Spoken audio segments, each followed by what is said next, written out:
આગામી 1 ફેબ્રુઆરીએ ભાવનગરમાં કોળી સમાજનું જે સંમેલન મળવાનું છે નવનીતભાઈ બાલદિયા પર હુમલાને લઈને આ નારાજગી જે કોળી સમાજની ચાલી રહી છે તે બાબતે ત્યારે કોંગ્રેસના ધારાસભ્ય અને ગીર સોમનાથના કોળી સમાજના આગેવાન વિમલ ચુડાસમાની પણ પ્રતિક્રિયા સામે આવી છે।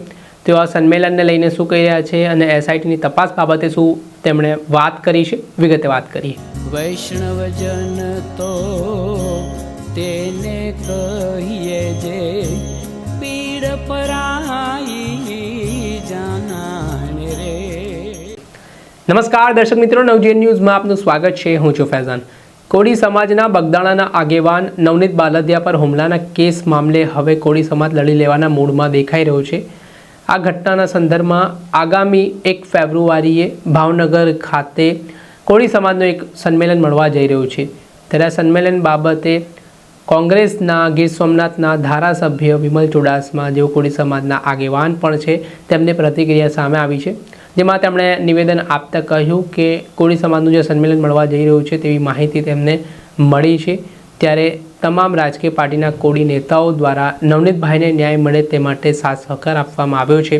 સાથે જ આ સંમેલન થકી એક તરફ જે એસઆઈટીની તપાસ ચાલી રહી છે ને અત્યારે કોઈ રિપોર્ટ છે તે એસઆઈટી દ્વારા આવ્યો નથી, પણ સંમેલન કરવાનો સમાજને અધિકાર છે, ન્યાય માંગવાનો અધિકાર છે ને તેની લઈને તેઓ સંમેલનની સાથે છે ને તેઓ હંમેશા સમાજ સાથે ઊભા રહેવાના પણ છે।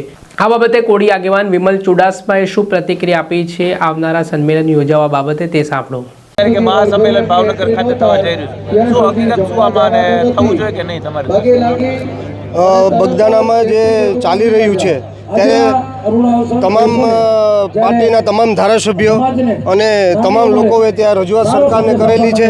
સરકારે એસઆઈટીની રચના કરી છે, એસઆઈટીની રચનાની તપાસ ચાલુ છે અને જે તપાસ ચાલુ છે જ્યાં સુધી તપાસનો રિપોર્ટ ન આવે ત્યાં સુધી જે તપાસ ચાલી રહી છે, હજી તપાસનો રિપોર્ટ નથી આવ્યો, પણ સમાજને અધિકાર છે, સંમેલન કરવું એ સમાજનો અધિકાર છે અને સમાજને કોઈ રોકી ન શકે, કારણ કે સમાજ પોતાના હક અને અધિકાર માટે ગમે ત્યાં લડી શકે અને સંમેલન કરવું કે સમાજને ભેરું થવું એ સમાજને નક્કી કરે। જે સમાજ અને સમાજના આગેવાન નક્કી કરશે, હું એમની સાથે હંમેશા રહેવાનો છું।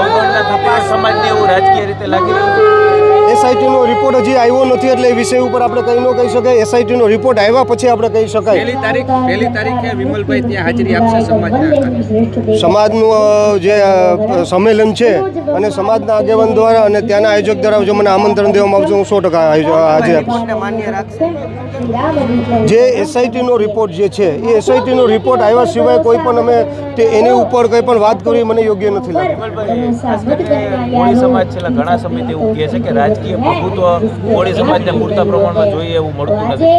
હકીકત શું આમાં? સમાજને પ્રભુત્વ મળવું જોઈએ? સમાજ બહોળો છે પણ સંખ્યા એટલી નથી। સમાજમાં અમારા સમાજમાં ધીમે ધીમે સમાજમાં એકતા થાય છે, ધીમે ધીમે સમાજમાં એડ્યુકેશન વધતું જાય છે, ભણતર અને શિક્ષણના કારણે સમાજમાં એકતા થઈ રહી છે। એમ ધીમે ધીમે સમાજમાં પહેલાં સમૂહ લગ્ન ન થતા, આજે સમૂહ લગ્નો થાય છે। પહેલાં કોઈ સમૂહ લગ્નમાં ન જોડાતું, પહેલાં કોઈ વિદ્યાર્થી સન્માન સમારોહમાં ન જોડાતું। અમારા સમાજમાં પહેલાં કોઈ સરકારી નોકરીઓ ઉપર નહોતા, પણ આજે સરકારી નોકરીઓ પર અમારા સમાજમાં ડીવાયએસપી પણ જોવા મળે છે, એસપી પણ જોવા મળે છે, મામલેદાર પણ જોવા મળે છે। પણ જે પ્રમાણે સમાજની વસ્તી પ્રમાણે જેટલું એડ્યુકેશન જોઈએ ને જેટલા નોકરીઓ જોઈએ એ પ્રમાણ નથી, એટલે સમાજ જેમ ધીમે ધીમે આગળ વધી રહ્યો છે, એકતા થઈ છે, એમ જેમ જેમ સમાજ જેમ આગળ વધશે ને જેમ જેમ એડ્યુકેશન વધશે એમ સમાજની જાગૃતતા પણ વધશે અને સમાજની પ્રવૃત્તિ સમાજને પણ દરેક પાર્ટીને સ્વીકારવું પડશે। ચૂંટણીમાં કોળી સમાજની માંગ છે કે મુખ્યમંત્રી અમારા સમાજનો હોવો જોઈએ, હકીકત શું આમાં તમે કઈ રીતના જુઓ છો? સમાજમાં મેં કીધું કે જેમ શિક્ષણ વધશે એમ એકતા હોય છે। પહેલાં કોળી સમાજમાં બહુ ઓછી ટિકિટો દેવામાં આવતી, હવે સમાજમાં બધી પાર્ટીમાંથી ટિકિટોની પ્રમાણતા વધતી જાય છે અને 2027માં પણ અમે તમામ પ્રયત્ન કરશું કે વધારે વધારે કોળી સમાજમાં ટિકિટો મળે અને વધારે ટિકિટો કોળી સમાજમાં મળે તો કોઈની તાકાત નથી કે કોળી સમાજને મુખ્યમંત્રી બનતા અટકાવી શકે।